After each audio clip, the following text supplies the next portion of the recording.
In front of me is ULEFONE Armor 3W, and let me show you how to clear browsing data on this device. So first of all, you need to open the browser that you are using. In my case, it is Google Chrome. Then tap on More icon and select History. And here you will notice Clear Browsing Data tab, smoothly tap on it.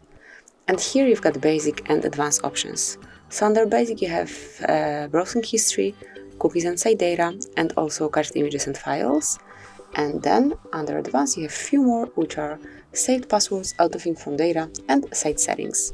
If you'd like to leave some of them, and if you don't want to remove, for example, saved passwords, smoothly unmark it, and then they will not be deleted. But I would like to remove everything.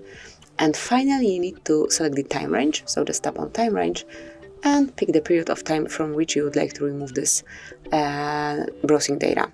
And as I would like to make a full cleanup, I will choose all time, and finally just tap on clear data. Tap on clear done, and that's it. As you can see, there is no longer history here, and you can create it from scratch. So this is it, that would be all. Thank you for watching. Please subscribe our channel and leave the thumbs up.